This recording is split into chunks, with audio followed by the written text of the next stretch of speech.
भारत को फिर से विश्व गुरु बनाने का सपना कोई राजनीतिक नारा नहीं था। यह स्वामी विवेकानंद के हृदय की ज्वाला थी। एक ऐसा दिव्य स्वप्न जो उन्होंने केवल देखा ही नहीं बल्कि जिया। उन्होंने भारत को कभी एक निर्धन राष्ट्र के रूप में नहीं देखा, बल्कि एक ऐसे महासागर के रूप में देखा जिसके भीतर ज्ञान, करुणा, अध्यात्म और मानवता की अमृत धारा सदियों से बहती आई है। विवेकानंद कहते थे कि भारत का पतन इसलिए नहीं हुआ कि उसके पास शक्ति नहीं थी, बल्कि इसलिए हुआ क्योंकि उसने अपनी शक्ति को पहचानना छोड़ दिया। जिस देश ने उपनिषदों का उद्घोष किया कि संपूर्ण विश्व एक परिवार है, जिस भूमि ने बुद्ध, महावीर, शंकराचार्य, रामानुज और नानक जैसे महापुरुष दिए, वो देश कभी छोटा नहीं हो सकता। लेकिन जब आत्मविश्वास टूटता है, तब महान सभ्यताएं भी घुटनों पर आ जाती हैं। विवेकानंद ने अमेरिका की भूमि पर खड़े होकर जब ये कहा कि मुझे गर्व है कि मैं उस धर्म से हूं जिसने दुनिया को सहिष्णुता और सार्वभौमिक स्वीकृति सिखाई, तब वो केवल भारत का परिचय नहीं दे रहे थे, बल्कि सोई हुई भारतीय आत्मा को झकझोर रहे थे। उनका मानना था कि भारत का मार्ग तलवार, सत्ता या विजय नहीं, बल्कि ज्ञान, सेवा और त्याग है। विश्व गुरु बनने का अर्थ उनके लिए दुनिया पर शासन करना नहीं, बल्कि दुनिया को दिशा देना था। उन्होंने कहा कि पश्चिम के पास विज्ञान है, संगठन है, बाह्य प्रगति है, लेकिन उसके पास शांति नहीं है, उसके पास आत्मिक संतुलन नहीं है, और भारत के पास वही कमी पूरी करने की शक्ति है। विवेकानंद के अनुसार जब तक भारत अपनी आध्यात्मिक जड़ों से जुड़ा रहेगा, तब तक वो विश्व के लिए प्रकाश स्तंभ बना रहेगा। लेकिन ये प्रकाश तभी फैलेगा जब भारत का युवा निर्भीक होगा, आत्मविश्वासी होगा, कर्मशील होगा। उन्होंने युवाओं को संबोधित करते हुए कहा कि मुझे 100 ऐसे युवा दे दो जिनमें चरित्र हो, साहस हो और सेवा की भावना हो। मैं भारत का कायाकल्प कर दूंगा, क्योंकि राष्ट्र इमारतों से नहीं बनते, राष्ट्र मनुष्यों के चरित्र से बनते हैं। विवेकानंद ने स्पष्ट कहा कि गरीबी भारत की समस्या नहीं है, समस्या है आत्मग्लानि, समस्या है स्वयं को हीन समझना, और जब तक ये हीनता नहीं टूटेगी, तब तक कोई भी आर्थिक या राजनीतिक सुधार स्थायी नहीं हो सकता।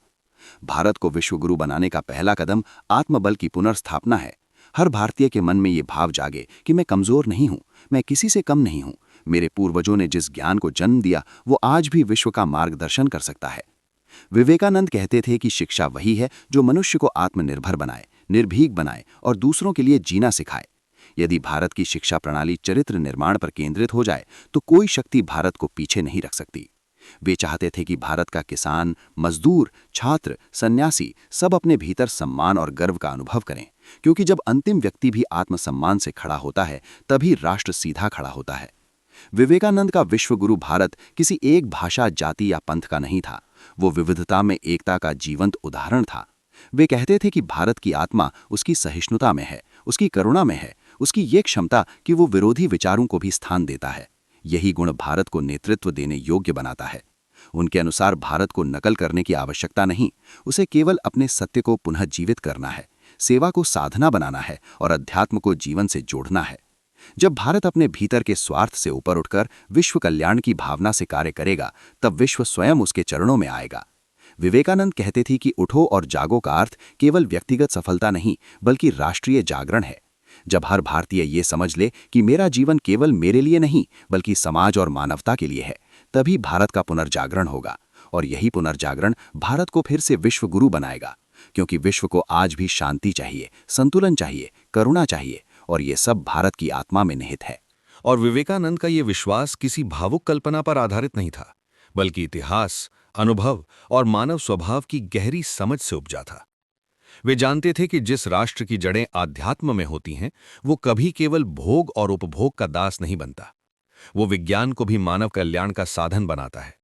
विवेकानंद भारत को एक ऐसे विश्वगुरु के रूप में देखना चाहते थे जो तकनीक और तपस्या, विज्ञान और विवेक, कर्म और करुणा, इन सब का संतुलित संगम प्रस्तुत करे। वे कहते थे कि भारत को पहले अपने घर को मजबूत करना होगा, अपने गांवों को शिक्षित करना होगा, अपने गरीबों को सम्मान देना होगा, क्योंकि भूखे पेट से उपदेश नहीं निकलता। लेकिन उन्होंने कभी ये नहीं कहा कि केवल रोटी ही सब कुछ है। उनका मानना था कि रोटी और राम दोनों साथ चलने चाहिए, क्योंकि बिना आध्यात्मिक आधार के भौतिक प्रगति भी अंततः विनाश की ओर ले जाती है। विवेकानंद पश्चिम की प्रगति से प्रभावित थे, लेकिन अंधे अनुकरण के घोर विरोधी थे। वे कहते थे कि पश्चिम से संगठन और अनुशासन सीखो, लेकिन आत्मा मत खो। भारत को विश्वगुरु बनाने का अर्थ था अपनी आत्मा को बचाए रखते हुए आधुनिक बनना, अपने मूल्य खोए बिना आगे बढ़ना। वे बार बार कहते थे कि किसी राष्ट्र की महानता उसके महलों या सेनाओं से नहीं, बल्कि उसके विचारों से मापी जाती है। और भारत के विचार हमेशा से वैश्विक रहे हैं। वसुधैव कुटुंबकम केवल श्लोक नहीं, बल्कि जीवन दृष्टि है। यही वो दृष्टि है जिसकी आज विश्व को सबसे अधिक आवश्यकता है।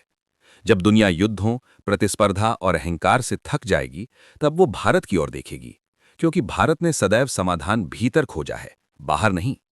विवेकानंद कहते थे कि विश्व गुरु बनने के लिए भारत को पहले अपने युवाओं में राष्ट्रभक्ति नहीं, बल्कि राष्ट्र के लिए जिम्मेदारी का भाव जगाना होगा। केवल नारे लगाने से नहीं, बल्कि चरित्र निर्माण से, अनुशासन से, सेवा से।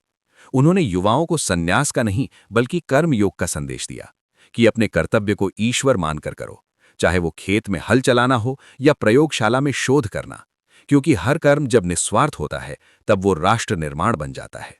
विवेकानंद का भारत जाति और भेदभाव से मुक्त था। वे इसे भारत की सबसे बड़ी कमजोरी मानते थे कि हमने अपने ही लोगों को छुआछूत और ऊंच नीच में बांट दिया। उनका स्पष्ट मत था कि जब तक समाज का अंतिम व्यक्ति शिक्षित, स्वस्थ और आत्मसम्मान से युक्त नहीं होगा, तब तक भारत विश्व का मार्गदर्शक नहीं बन सकता। वे कहते थे कि जिस देश में करोड़ों लोग भूखे हों, अशिक्षित हों, वहां मंदिरों में घंटियां बजाने से ईश्वर प्रसन्न नहीं होता। ईश्वर वहां प्रसन्न होता है जहां भूखे को भोजन मिले, नंगे को वस्त्र मिले और गिरे हुए को उठाने वाला हाथ मिले।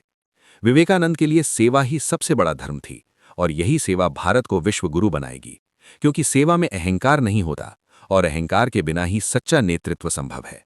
वे चाहते थे कि भारत अपने ज्ञान को प्रचार से नहीं, बल्कि उदाहरण से फैलाए, अपने आचरण से, अपने जीवन से। जैसे एक दीपक बिना शोर किए अंधकार को मिटा देता है, उसी तरह भारत भी अपने जीवन मूल्यों से विश्व को आलोकित करे।